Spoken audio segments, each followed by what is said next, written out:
کہ سب سے پہلا حکم قرآن کا قیامت تک آنے والے انسانوں کی ہدایت کے لیے جو بھیجا اللہ تعالیٰ، تو پہلا حکم اللہ نے کہا اقرأ بسم ربک الذی خلق، پڑھ اپنے رب کے نام سے۔ تو بتانا مقصد یہ ہے ساتھیوں، علم دین کی اہمیت کو سمجھنے کے لیے صرف یہ ایک آیت کافی ہے۔ اللہ تعالیٰ جب قرآن کا نزول کیا تو پہلا حکم علم کے تعلق سے کہا کہ علم حاصل کرو۔ کیوں؟ بندہ علم حاصل کرے گا تبھی تو جا کر اللہ کو پہچانے گا، بندہ علم حاصل کرے گا تبھی تو جا کر اللہ کی معرفت کو سمجھے گا، تبھی تو جا کر دین کو سمجھے گا، تبھی تو جا کر دین اسلام کے احکامات کو سمجھے گا۔ اگر بندہ علم حاصل نہیں کرے گا، اس کے پاس دین اسلام کی تعلیمات نہیں ہوگی، تو پھر وہ رسمی عبادتیں ہوگی، رسمی دین پر عمل کرے گا۔ لیکن بندہ جب علم کی بنیاد پر کوئی عمل کرتا ہے تو وہ پختگی کے ساتھ عمل کرتا ہے۔ آپ اس کی شاندار مثال دیکھ لیجئے۔ آج اکثر آپ سنتے بھی ہیں، علم کی اہمیت کا اگر واقعہ دیکھنا ہے، آج جہاں کہیں بھی آپ سنتے فلاں جگہ وہ صاحب اسلام قبول کر لیے، اس مقام پہ 10 لوگ اسلام قبول کر لیے۔ آج کل تو یورپ میں دیکھا جا رہا ہے، انگلش کنٹریز میں دیکھا جا رہا ہے کہ اسلام قبول کرنے والوں کی تعداد بڑھ رہی ہے۔ سوال یہ ہے وہ اسلام کیوں قبول کر رہے، کیوں اسلام میں آ رہے؟ مال و دولت کی وجہ سے تو نہیں آ رہے نا۔ ہمارے پاس اگر ان کے اسلام میں چلے جائیں گے تو زکوٰۃ ملتا ان کے پاس ہے، اس وجہ سے نہیں آ رہے۔ وہ اس وجہ سے آ رہے کہ جب وہ اسلام کو سمجھ رہے، قرآن پڑھ رہے، اور جب ان کے علم میں اضافہ ہو رہا ہے تو وہ علم کی بنیاد پر اسلام قبول کر رہے۔ جتنے بھی لوگ علم حاصل کر رہے، آپ دیکھ لیجئے ان کے علم حاصل کرنے کا نتیجہ نیٹ اگر فائدہ دیکھنا ہے، وہ فوری اسلام قبول کرتا ہے۔ تو یہ سب سے پہلی فضیلت اللہ تعالیٰ علم دین کے تعلق سے کہا کہ بندے کے پاس اگر علم ہوگا تو پھر وہی بندہ اللہ کو سمجھے گا، دین اسلام کی تعلیمات کو سمجھے گا۔ دوسرا، آپ دیکھ لیجئے عربی کا ایک بہترین فلسفہ ہے، کیا ہے؟ العلم خیر من المال فإن المال تحرسه والعلم يحرسك۔ آپ کسی بھی بندے سے پوچھو، بھائی ایک طرف مال ہے اور ایک طرف علم ہے، کیا چیز تم پسند کرو گے؟ ہر آدمی کی کیفیت یہی کہے گی مال چاہیے، ہے کہ نہیں؟ ہر انسان کی خواہش مال کے اوپر جاتی۔ لیکن یہاں فلسفہ کیا بیان کیا جا رہا ہے؟ العلم خیر من المال، مال سے بہتر علم ہے، اس وجہ سے فإن المال تحرسه، اگر تمہارے پاس مال ہے تو پھر اس مال کی حفاظت تم کو کرنی پڑتی ہے۔ جو بھی مال تمہارے پاس ہے اس کی حفاظت کرنی پڑتی ہے، اس مال کی چوکیداری تم کو کرنی پڑتی ہے۔ وہی اگر تمہارے پاس علم ہے تو وہ علم تمہاری حفاظت کرے گی۔ آپ مثال دیکھ لیجئے، آج جس کے پاس جتنا زیادہ دولت ہے انہیں اتنے زیادہ گولیاں کھا کے سو جاتا۔ دیکھ لو دنیا کی مثال، گاؤں میں جھوپڑی میں رہنے والا سکون سے دروازہ کھلا رکھ کے بھی سو جاتا۔ کیوں؟ آپ دیکھ لو، اگر سفر میں بھی آپ کہیں ہیں، اگر کوئی سونے کی انگوٹی ہے، جیب میں 50,000 1 لاکھ روپے ہے، آپ چین سے نہیں سوتے، 1 سے 10 بار چیک کر لیتے۔ اگر آپ کے پاس مال ہے، اس مال کی حفاظت آپ کو کرنا پڑتا ہے۔ وہی اگر تمہارے پاس علم ہوتا تو وہ علم تمہاری حفاظت کرتی ہے۔ یہی علم دنیا میں ذلیل ہونے سے تمہاری حفاظت کرتی ہے، یہی علم قبر کے عذاب سے تمہاری حفاظت کرتی ہے، یہی علم تمہیں جہنم میں جانے سے تمہاری حفاظت کرتی ہے۔ تو یہ فلسفہ ہے علم کی اہمیت کے اوپر۔ ساتھیوں، اگر فضائل کے اوپر غور کر لیں، بہت سارے فضائل ہیں، بہت سارے فضائل ہیں۔ آج دنیا میں جتنے فسادات ہو رہے، دنیا میں جتنے جھگڑے ہو رہے، دنیا میں جتنے قتل و غارت ہو رہے، یہ سب لوگوں کو دیکھ لو آپ، یہ کرنے والے کون ہیں؟ ان ایجوکیٹڈ نہیں ہیں، الٹریٹ نہیں ہیں، یہ سارے کے سارے علم والے ہیں، بڑے بڑے ڈگریز ان کے پاس ہیں، بڑے بڑے پروفیشنز ان کے پاس ہے، لیکن ان کے پاس وہ علم نہیں ہے جس علم کی وجہ سے وہ اللہ سے ڈرے اور ان تمام چیزوں سے رک جائے۔ دیکھ لو، اسی لیے اللہ نے کیا کہا، کیا کہہ رہا اللہ تعالیٰ یہاں پر؟ اللہ تعالیٰ سے وہی بندہ ڈرتا جو بندہ علم رکھتا ہے۔ اب یہاں تھوڑی دیر کے لیے تصور کرو، آج دنیا میں جتنے نقصانات ہو رہے، دنیا میں جتنے فسادات آپ دیکھ رہے، کرنے والے کون ہیں؟ ان پڑھ نہیں کر رہا ہے، سب بڑے سے بڑے پڑھے لکھے ہیں، لیکن پرابلم کیا ہے؟ ان کے پاس یہ علم نہیں ہے جس کے نتیجے میں وہ اس کو گناہ سمجھے، جس کے نتیجے میں وہ سمجھے کہ میرے اس عمل کی وجہ سے آخرت کے دن مجھے جواب دینا ہے، میرے اس عمل کی وجہ سے جہنم کا عذاب میرے اوپر آنے والا ہے۔ اس چیز کا علم نہیں ہے۔ یہی تو وجہ ہے کہ دنیا میں اتنے فسادات آپ دیکھ رہے ہیں۔ اسی لیے اللہ کے رسول نے کیا کہا؟ اللہ جس کسی بھی بندے کے ساتھ بہتری چاہتا ہے اس بندے کو دین کی سمجھ عطا کرتا ہے. آپ دیکھ لیجیے, یہی علم دین نہیں ہونے کے نقصانات اگر آپ غور کریں گے تو سب سے پہلا نقصان آپ دیکھو, تاریخ ہسٹوری پہ آپ جا کر سوچو ایک بار, علم نہیں ہونے کا کتنا بڑا نقصان ہوا اور اسی علم کی وجہ سے کتنا بڑا فائدہ ہوا. مشرکین مکہ, بات کب کی ہے؟ اللہ کے رسول کے اوپر اور نبوت نہیں آئی تھی, اللہ کے رسول اور نبی نہیں بنے, اس وقت کا واقعہ عرض کر رہا ہوں میں آپ کے سامنے. مشرکین مکہ کیا کرتے تھے؟ 360 بتوں کو خانہ کعبہ میں رکھ کے عبادت کرتے تھے. دیکھو 360 بتوں کی عبادت کر رہے ہیں وہ لوگ. ایک دوسرا, ان کے پاس سود عام, شراب عام ہے, قتل ان کے پاس عام ہے, زنا ان کے پاس عام ہے. لڑکیوں کو جیسا مارکیٹ میں سامانوں کو بیچتے نا, ویسا عورتوں کو بیچتے تھے اور خریدتے تھے. اس کے علاوہ کیا ہے؟ غفلتی کی وجہ سے, مسٹیکس, غفلت کی وجہ سے اگر کسی اور آدمی کا جانور کسی اور آدمی کے باؤنڈری میں چلے جائے, اس کو بہانہ بنا کر 40 سال جنگ کرتے تھے. دیکھو کتنی جہالت ہے. شراب عام ہے, سود عام ہے, زنا عام ہے, قتل ان کے پاس عام ہے, عورت کی کوئی اہمیت نہیں ہے, اور چھوٹی چھوٹی بات کے اوپر جنگ کر لیتے تھے سالوں سال. سوال کیا ہے؟ اتنی سب جہالت تھی, تو اتنی سب جہالت صرف 23 سال کی مدت میں, اونلی 23 ایئرس کے پیریڈ کے اندر, یہی 360 بتوں کی عبادت کرنے والے اپنے ہاتھوں سے 360 بتوں کو ہٹا کر ایک اللہ کی عبادت کرنے لگے.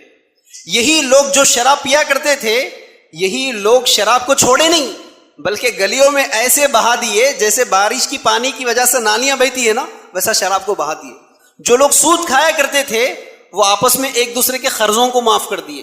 جو لوگ عورتوں کو دفنا دیا کرتے تھے وہ قبروں کے پاس جا کر مغفرت کی دعائیں کرتے بیٹھے اور عورتوں کے حقوق دینے لگے. جو لوگ عورتوں کو ننگے بیچا اور خریدا کرتے تھے وہ عورت کے حقوق ادا کرنے لگے.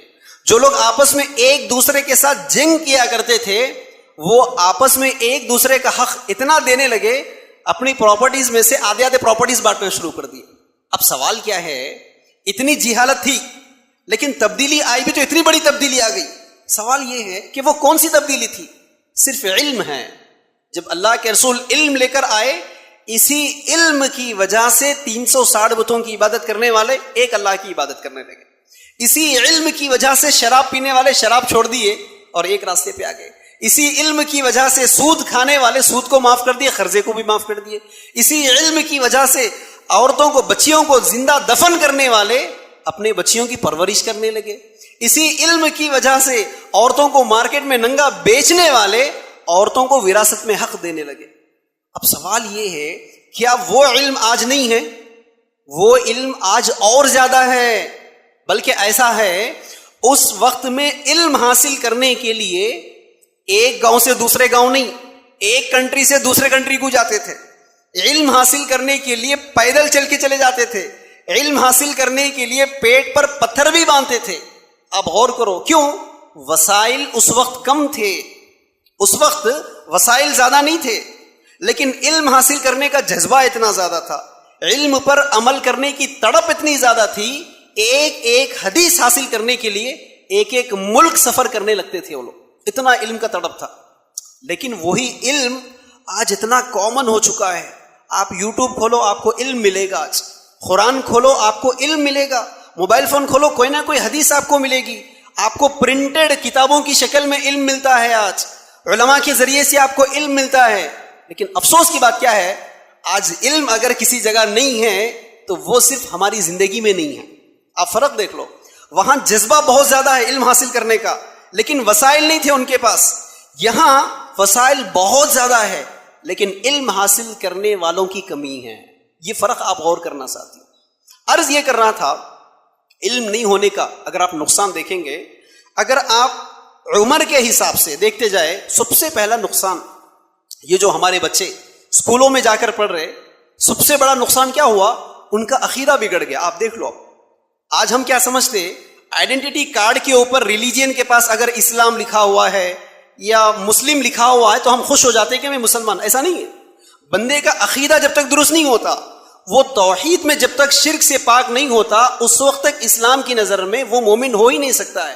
سوال یہ ہے, آج والدین کے پاس اتنی فرصت نہیں ہے, بلکہ خود والدین کے پاس اتنا اویئرنیس بھی نہیں ہے کہ میں میرے بچے کو توحید سکھاؤں گا، سب سے پہلے میرے بچے کو میں عقیدہ سکھاؤں گا. اس کی کمی کا نقصان کیا ہوا؟ ہمارے وہ بچے جو انگلش کرسچن مشنریز کے اسکول میں پڑھ رہے، تو وہ بچے عیسیٰ علیہ السلام کی عبادت کرنے لگے. میری بات کا یقین نہ آئے، اسی جمعہ کے دن کسی بھی کرسچن مشنری کے اسکول میں چلے جانا اور فرسٹ پیریڈ میں کیا چلتا ہے اپنے آنکھوں سے دیکھ لینا ہے. کیوں؟ ہر کرسچین مشنریز کے اسکول میں کیا ہوتا ہے؟ ہر اسکول کے ساتھ چرچ لگا ہوا ہوتا ہے. بچوں کو باضابطہ چرچ لے جاتے ہیں، لے جا کر بچوں کا مائنڈ واش کیا جاتا ہے. دیکھو آپ کو فرسٹ کلاس آنا ہے نا، آپ کو زیادہ مارکس چاہیے، جیسس سے پریئر کرو. اگر تم جیسس سے مانگو گے تو جیسس تم کو فرسٹ پریئر لا کے دیں گے، فرسٹ مارکس تم کو دلائیں گے، فرسٹ گریڈ تم کو دلائیں گے. تو کتنے ایسے مسلمان بچے بچیاں ہیں جن کو نہیں پتا کہ مانگنا صرف اللہ سے، وہ جا کر عیسیٰ علیہ السلام سے مانگ رہے. افسوس کی بات یہ ہے ساتھیوں، قرآن میں اللہ تعالیٰ نے اگر کسی چیز کے مانگنے کے تعلق سے نہ صرف مانگنا بلکہ زیادہ مانگنے کے تعلق سے کہا، وہ علم کے تعلق سے کہا. پڑھے ہوں گے نا، وَقُلْ رَبِّ زِدْنِي عِلْمًا، اے اللہ میرے علم دے، نہیں میرے علم میں مجھے اضافہ عطا کر. تو اللہ کیا کہا؟ علم کے تعلق سے تمہیں علم چاہیے، مجھ سے مانگو، زیادہ علم مجھ سے مانگو، میں تمہیں دوں گا. نہ والدین اس چیز کو سمجھے، نہ اپنے بچے کو سمجھا سکے. نقصان کیا ہوا؟ آج ہمارا مسلمان بچہ اگر کرسچین کے مشنری اسکول میں پڑھ رہا ہے تو وہ اللہ رب العالمین سے مانگنے کے بجائے وہ جا کر سیدھے سیدھے جیسس سے مانگ رہا ہے. اب سوال یہ ہے، جس وقت وہ جا کر جیسس سے مانگنے لگا، کیا وہ مومن بن کر باقی رہا؟ نہیں رہا. آپ دیکھ لو سورہ یوسف میں اللہ کیا ارشاد فرما رہے ہیں، ان میں سے اکثر لوگ باوجود ایمان لانے کے پھر بھی وہ مشرک ہوتے ہیں. اللہ کیا کہہ رہا ہے؟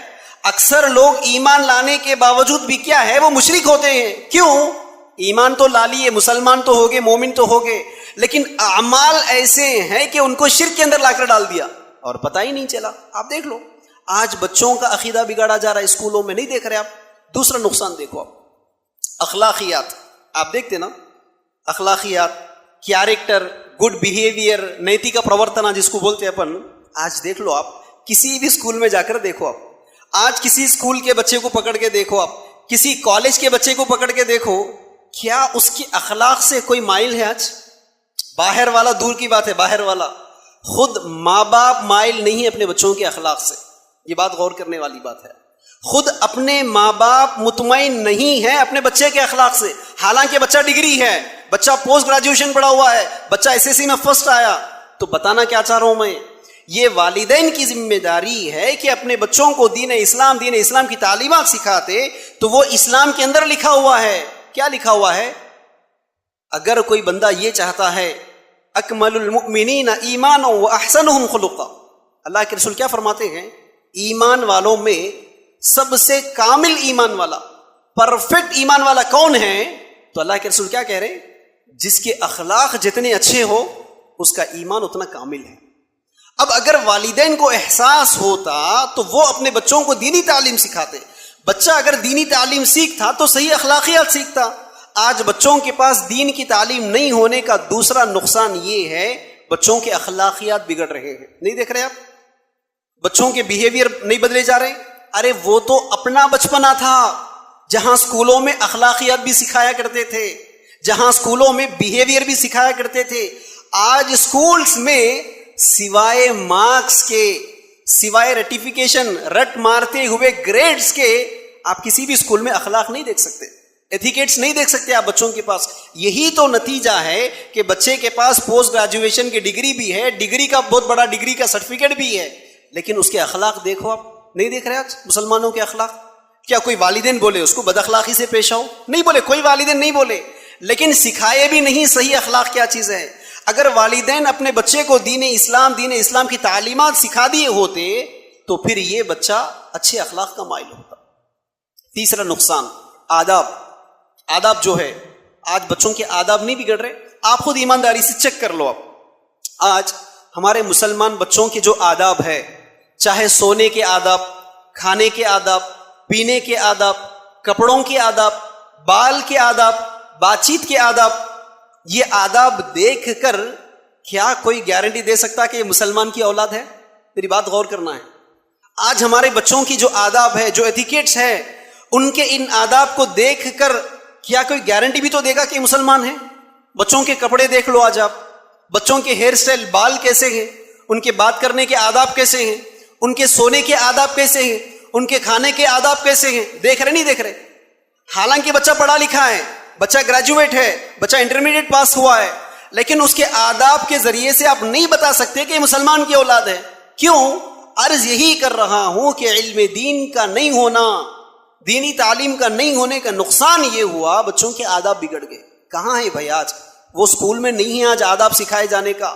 اس کے لیے بھی پھر جا کر اپنا بچپنا دیکھ لو. وہ بچپنا تھا جہاں، یاد کر لو آپ، اگر سر کے بال کو تیل بھی نہیں لگاتے تو کیا باہر کھڑا نہیں کرتے تھے آپ کو؟ بال کو اگر تیل بھی نہیں لگاتے تو باہر کھڑا کر دیتا تھا استاد. اگر بال بڑے ہوتے تو کٹنگ جب تک نہیں کراتے اسکول میں داخلہ نہیں دیتا تھا آپ کا. آج استاد بچے کو بولنا دور کی بات ہے، استاد خود بیچارہ ڈر کے بیٹھ جاتا. دیکھ رہے نہیں دیکھ رہے؟ کیوں؟ ماحول اتنا بگڑا ہوا ہے. اگر استاد بچے کی اصلاح کرنے پہ آ گیا، باہر آؤ دیکھ لیتا ہوں، دیکھ رہے نہیں دیکھ رہے؟ اب سوال یہ ہے، کیا اس بچے کے آداب نہیں بگڑے؟ اس بچے کے ایتھیکیٹس نہیں بگڑے؟ اب یہ کس کی ذمہ داری ہے؟ کون اپنے بچوں کو آداب سکھائے؟ یہ تو اسلام کہہ رہا ہے کہ اسلام سر کے بال کاٹنے سے لے کر ناخن کے کاٹنے تک آداب بتائے ہیں نا. اسلام بچے کی پیدائش سے لے کر نہ صرف اس کے مرنے تک بلکہ قیامت تک کے سارے آداب بتا دیا ہے. کتابوں میں تو ہے، لیکن وہ باہر لا کر بچوں کو کون سکھائے؟ یہ والدین کی ذمہ داری ہے. افسوس کی بات یہ ہے اس چیز کا کسی کو خوف نہیں. آپ نہیں دیکھ رہے آج؟ تیسرا نقصان دیکھ لو. آج جتنی بے حیائی آج بڑھ رہی ہے، آج بے حیائی نہیں دیکھ رہے آپ کس قدر بے حیائی بڑھ چکی ہے؟ آج یہ بے حیائی کے بڑھنے میں بھی کس کا حصہ ہے؟ ایک دور ایسا تھا، ایک دور جہاں یونیفارم کے اوپر پابندی ہوتی تھی. بچوں کی یونیفارم کے اوپر بچے باضابطہ لوز پینٹ پہن کے جایا کرتے تھے، شرٹ پہنتے تو بھی نیچے تک کا شرٹ پہنتے تھے. دیکھے نہیں دیکھے؟ آپ کے بچپنے کے اسکول کے حالات دیکھ لو، آپ یاد کر لو. آج کا حالات دیکھ لو آپ. آج بچوں کے اسکول کے آداب کیسے ہیں؟ کیا بے حیائی بگاڑی نہیں جا رہی؟ ارے بھائی، اسکول میں بے حیائی بگڑنا تو دور کی بات ہے، باہر کا اثر اتنا زیادہ ہو چکا ہے. آج بچہ مسجد کو بھی آتا، اگر انہیں نماز میں رکوع میں چلے گیا تو شاید پیچھے والے کی وضو ٹوٹ جاتی. سمجھ میں آ رہی بات میری؟ کیوں؟ کپڑے اس قدر ہمارے ہیں. یا تو شرٹ اتنا چھوٹا اتنا ٹائٹ پہنتا کہ انہیں رکوع میں چلے گیا تو آدھی پیٹ نظر آ جاتی، یا تو پینٹ اتنا ٹائٹ اور اتنا نیچے پہنتا انہیں رکوع میں چلے گیا تو آدھا چیتڑ اس کا نظر نہیں آنے لگتا ہے. دیکھ رہے نہیں دیکھ رہے؟ کس کا نتیجہ ہے؟ باہر کا جو ماحول ہے، اسکول کالج یونیورسٹیز کا جو ماحول ہے، اس کا اثر مسجدوں میں نہیں پڑ رہا ہے آج. اب پھر سوال وہی ہے، کون سکھائے یہ سب چیزیں؟ ہم دین اسلام نہیں سکھائے بچے کو، اسلامی تعلیمات نہیں دیے بچے کو. اس کا نقصان یہ ہوا کہ شرم و حیا ختم ہو چکی ہے اور بے حیائی بڑھ چکی ہے. آپ نہیں دیکھ رہے؟ کون ذمہ دار ہے؟ اللہ کے رسول صلی اللہ علیہ وسلم کی اس حدیث کو یاد کر لو ذرا. اللہ کے رسول فرماتے ہیں، کہتے ہیں الا کلکم راع وکلکم مسئول عن رعیتہ. خبردار ہو جاؤ، میری بات کو غور سے سنو. میں نہیں کہہ رہا ہوں، اللہ کے رسول کہہ رہے. خبردار ہو جاؤ، میری بات کو غور سے سنو. تم میں کا ہر شخص ذمہ دار ہے، ریسپانسبل پرسن ہے. روز قیامت اس سے اس کی ذمہ داری کے تعلق سے سوال ہوگا. اللہ کے رسول کہہ رہے ہیں ہم میں کا ہر شخص ذمہ دار ہے، روز قیامت اس سے اللہ تعالیٰ سوال کریں گے. پھر اس میں 4 کیٹیگریز بتا دی اللہ کے رسول. 3rd کیٹیگری پوچھتے ہیں، کہتے ہیں گھر کے ذمہ دار باپ سے روز قیامت اللہ سوال کرے گا کہ میں نے تیرے ماتحت جو اولاد دیے تھے، تم ان کی تربیت کیسی کی، تم ان کی اصلاح کیسی کی، بتاؤ کیا جواب دیں گے؟ دیکھ لو ساتھیوں، اس سے بڑا نقصان دیکھو آپ. باپ اپنے بچے کو آج دنیا کی تعلیم اتنی دے دیا. اچھا، میں دین کی تعلیم کی بات کر رہا ہوں، اس کا مطلب بالکل بھی یہ نہیں ہے میں دنیا کی تعلیم کے خلاف ہوں، ایسا بالکل نہیں ہے. سوال بس اتنا ہے، دنیا کی جتنی تعلیم دینا ہے دے دو، دنیا کے جتنے ڈگریز دلانا ہے دلا دو. لیکن سوال یہ ہے اگر اس کے ساتھ ساتھ بچے کے پاس دین کی تعلیم نہیں ہے، دین اسلام کی تعلیمات نہیں ہے، تو پھر یہ سوچنے والی بات ہے. ورنہ سوچنے والی بات یہ بھی ہے بچے کو ایسی تعلیم تو دلا دیے، کیا فائدہ جو اپنے رب کو نہ پہچانے. بچے کو ایسی تعلیم آپ دلا دیے، کیا فائدہ ہے جو زندگی گزارنے کا طریقہ اور سلیقہ پتہ نہ ہو بچے کو. بچے کو ایسی تعلیم تو آپ دلا دیے، لیکن وہ تعلیم نہیں دیے جس کے ذریعے سے وہ خبر میں سکون کی نیند دے سکے. سوال بس یہ. ورنہ میں عرض یہ کر رہا تھا، آج والدین اپنے بچے کو دنیا اتنا پڑھا دیے، انگریزی اتنی پڑھا دیے انہیں دنیا والوں کے ساتھ کمپٹیشن کر سکتا ہے. انگریزی اتنی پڑھا دیے کہ انہیں انگریزوں کے ساتھ بھی کمپٹیشن کر سکتا ہے, مقابلہ کر سکتا ہے. لیکن بدقسمتی, بیڈ لک یہ ہے اپنے بچے کو دین اتنا بھی نہیں سکھا سکے کہ باپ کا انتقال ہو جائے بیٹا جنازے کی نماز پڑھا سکے. نہیں دیکھ رہے آج کتنی جگہ نہیں دیکھتے, باپ کا انتقال ہو گیا, اچھا پہلے مسئلہ سمجھو, باپ کا انتقال ہوا, جنازے کی نماز پڑھانے کا اختیار کس کا ہے؟ دین اسلام کے اندر وارثین کا حق ہے. 5 وقت کی نماز پڑھانا ہے تو کوالیفیکیشن کیا ہے؟ جس کو جتنا قرآن زیادہ یاد ہے وہ نماز پڑھائے گا. عام نمازوں کی بات ہو رہی. بیان کرنا ہے, کون بیان کرے گا؟ جس کے پاس شریعت کا منہج سلف کا فہم ہوگا وہ بیان کرے گا. لیکن بات جب جنازے کی نماز کی آ رہی تو جنازے کی نماز پڑھانے کا اختیار, جنازے کی نماز پڑھانے کا ادھیکار نہ کسی امام کو دیا گیا ہے نہ خطیب کو دیا گیا ہے جب تک کہ وارثین اجازت نہ دے دے. پتا کیا چلا؟ حق کس کا تھا؟ یہ اولاد کا حق ہے, وارثین کا حق ہے. اس سے بھی دلچسپی کی بات غور کرو, مرنے والا تو مر گیا, زندے اپنے مرنے والوں کو کیا دے سکتے؟ تو وہ یہی تو دعا پہنچا سکتے.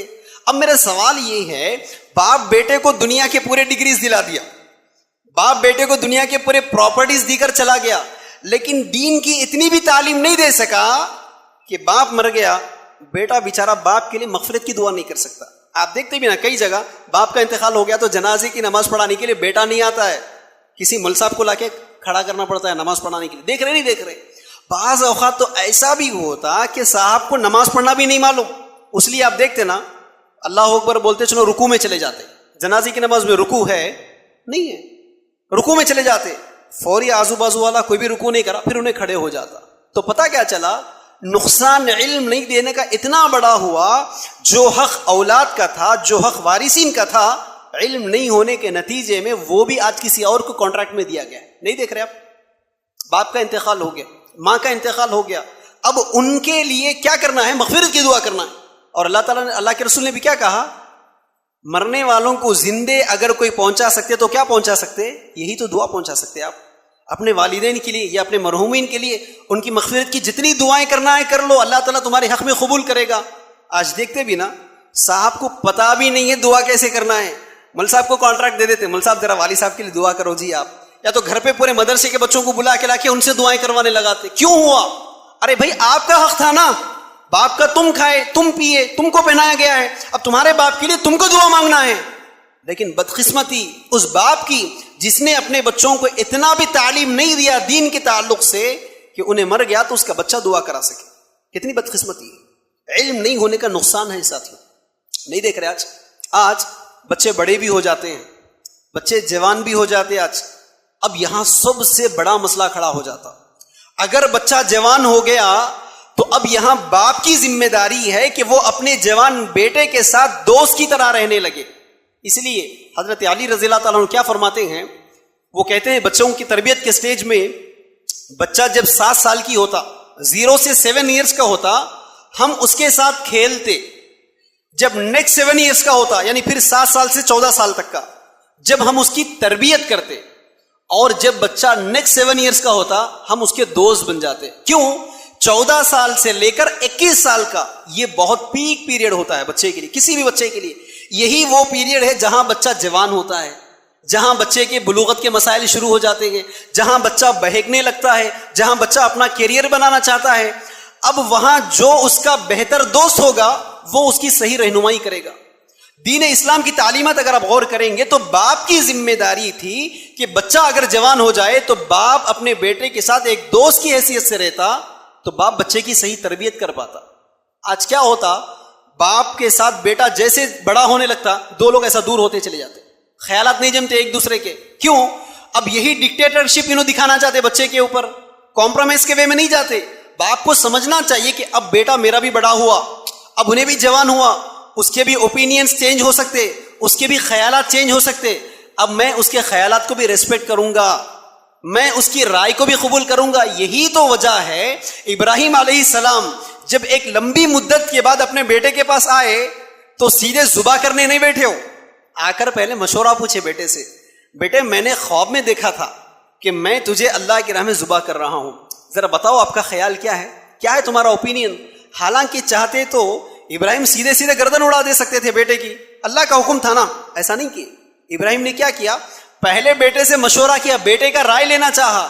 تو جب باپ صحیح تربیت میں آ گیا, باپ صحیح سلیقے سے آیا, تو بیٹا بھی سلیقے کا جواب کیا دیا, اے ابو کیوں سوچ رہے آپ کے رب کا جو حکم ہے وہی کر دو, ستجدنی انشاءاللہ من الصابرین, آپ مجھے صبر کرنے والوں میں پائیں گے. تو ہم اس واقعے کو کیوں بھول جاتے؟ بچہ جب تک بچہ تھا چلا دی ڈکٹیٹرشپ, لیکن بچہ جب بڑا ہونے لگے تو اب باپ کی ذمہ داری ہے کہ وہ دوست کے ماحول میں آ جائے بیٹے کے ساتھ. ماں کی ذمہ داری ہے اپنی جوان بچی کے ساتھ دوست کے ماحول میں آ جائے. کیوں؟ بچہ جوان ہونے کے بعد 1000 مسائل شروع ہو جاتے, کیریئر کو لے کر 100 سوالات ذہن میں آنے لگتے ہیں, جوانی کے 100 مسائل شروع ہو جاتے ہیں. بچہ بڑا ہو گیا, بچیوں کے مسائل شروع ہو جاتے ہیں, لو افیئرس کے مسائل شروع ہو جاتے ہیں, اور اس کے ساتھ ساتھ اس کو منی بھی خارج ہونے لگتی ہے, احتلام بھی ہونے لگتا ہے. اب وہاں باپ دوست کے ماحول میں بیٹے کی صحیح تربیت کرتا, بیٹے کے ساتھ دوست کے ماحول میں رہتا, اس کے خیالات کی قدر کرتا, اگر غلط بھی کر رہا ہے تو اچھے انداز سے اس کی اصلاح کرتا.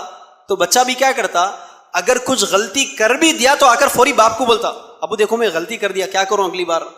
اگر بچہ غلطی بولنے سے پہلے ہی باپ ڈانٹنا شروع کر دے, بے عزت کرنا شروع کر دے, مارنا شروع کر دے, اور ایک بار آ کے بولتا ہوں نہیں بولتا. آج یہی تو وجہ ہے کہ بچہ جوان ہو رہا ہے لیکن اس کو مسلیڈ کون کر رہے, دوست کر رہے. نہیں دیکھ رہے آپ, آج بچے بگڑ رہے. کوئی باپ نہیں بول رہا اپنے بچے کو پورنوگرافی دیکھنے کے بارے میں, کوئی باپ اپنے بچے کو نہیں کہہ رہا ہے کہ بچی کے پیچھے چلے جاؤ, کوئی باپ اپنے بچے کو نہیں کہہ رہا ہے کہ پڑھائی میں پیچھے ہو جاؤ, کوئی باپ نہیں کہہ رہا ہے. لیکن وہ دوستی کا ماحول مل گیا جس کے نتیجے میں بچہ بگڑ گیا. لیکن باپ اگر بچہ جوان ہوتے ہی یہ بھی ہوش پہ آ جائے, بچے کے خیالات کو ریسپیکٹ کرنے لگے. آج دیکھ لو کسی بھی گھر میں بچہ ذرا بڑا ہو گیا, سب سے پہلا نقصان 2 لوگوں کے خیالات نہیں جمتے. وہی اگر اسلامی تعلیمات سکھاتے, ابراہیم علیہ السلام اور اسماعیل علیہ السلام کا کمیونیکیشن وے کیسا تھا, اگر یہ بتا دیتے تو نقصانات ہی نہیں ہوتے. تو ساتھیوں, عرض کرنے کا مقصد یہی ہے, دنیا کے ڈگریز کتنے بھی دلا دو بچے کو, اگر دین اسلام کی تعلیمات نہیں دیں گے تو نقصان یہی ہوگا کہ بچہ ہمارا زندگی بھر اسی طرح ٹھوکریں کھاتے بیٹھے گا, اور مرنے کے بعد یاد رکھو تم جہنم میں جانے کے لیے تمہارا بچہ ذریعہ بنے گا. یہ حدیث یاد رکھنا, چونکہ ہمارے پاس صرف صدقہ جاریہ کا کانسیپٹ ہے, گناہ جاریہ کو ہم نہیں سمجھ رہے. ذرا اس کو بھی سمجھو. آج اگر بچہ نیک ہے, متقی ہے, نیک عمل کرتا ہے, تو باپ کے مرنے کے بعد بھی بچہ جتنے نیکیاں کرتا والدین کے اکاؤنٹ میں چلے جاتے نیکیاں, کوئی شک نہیں ہے.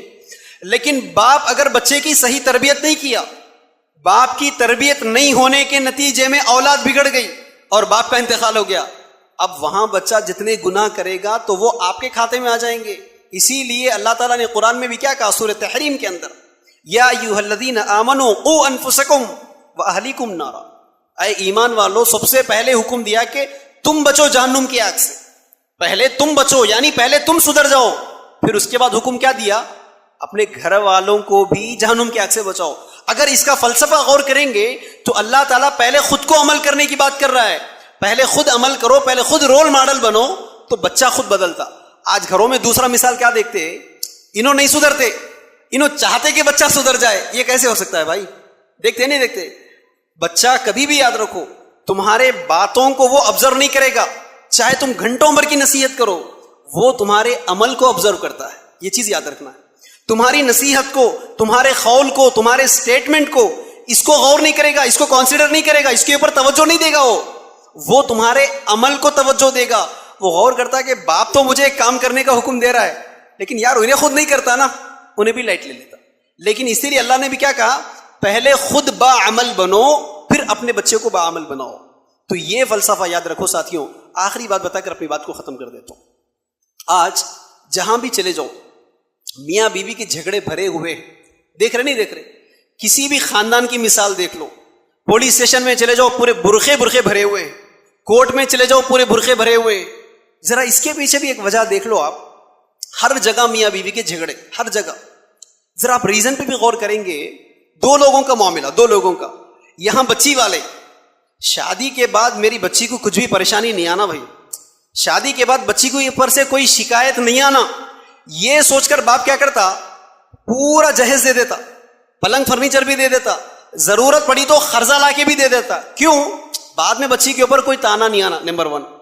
نمبر 2, اچھا رشتہ آنا بچی کو. دیکھتے نہیں دیکھتے بچی کو اچھا رشتہ آنا, تو اب انہوں کیا کرتے, زبردستی کا ڈگری بھی پڑھا دیتے بچی کو, پوسٹ گریجویشن بھی کرا دیتے. آج کیوں؟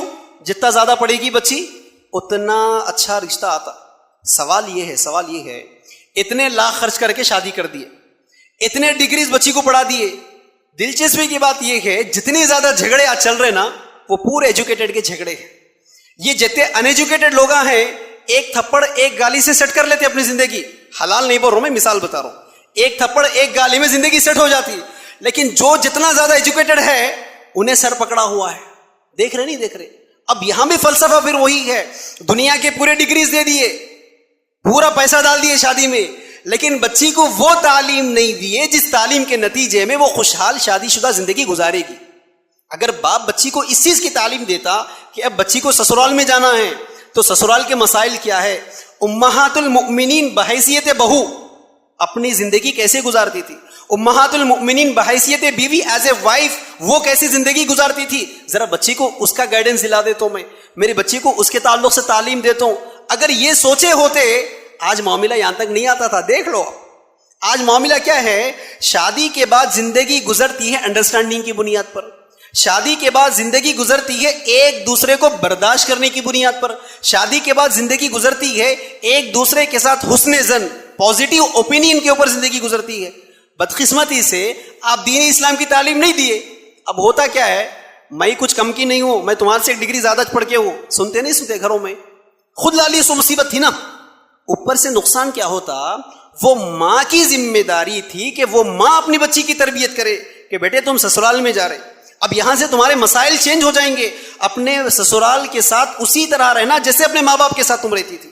یہ سب سے زیادہ تمہاری نیکی کا حق ہے. آج کوئی والدین تربیت کرتے اپنے بچی کو, دینی مسائل سکھاتے نہیں سکھاتے. یہی تو وجہ ہے کہ لاکھوں کا خرچ کرنے کے باوجود, اتنے بڑے ڈگریز دلانے کے باوجود بھی سالوں سال نہیں گزرتے, مہینے نہیں گزرتے, بچی آ کے گھر میں بیٹھ جاتی. ریزن کیا ہوا, علم نہیں دیے. آپ یاد رکھو اگر کسی عورت کو, کسی بیوی کو, کسی وائف کو یہ فارمولا پتا ہوتا, کیا فارمولا, اگر میرا شوہر مجھ سے ناراض ہو جائے, غلطی میری ہے, اگر میرا شوہر مجھ سے ناراض ہو جائے اور میں اس کو راضی نہیں کر لی اور میرا انتقال ہو جائے تو وہ عورت جہنم میں چلے جاتی. یا اگر کوئی عورت اس کے شوہر کو ناراض کر دے, اسی طرح ایک رات گزر جائے, ایک رات, تو فرشتے اس عورت کے اوپر لعنت بھیجتے ہیں.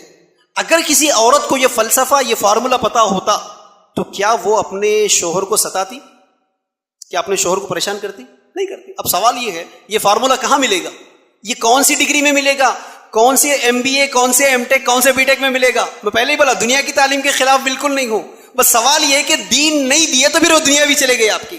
اب یہ فارمولا آپ کو ملے گا قرآن و حدیث کے تعلیمات میں, یہ فارمولا آپ کو ملے گا دین اسلام کے اندر. بدقسمتی سے وہی تو تعلیم ہم نہیں دیے, اس کا نتیجہ آپ جھگڑے نہیں دیکھ رہے.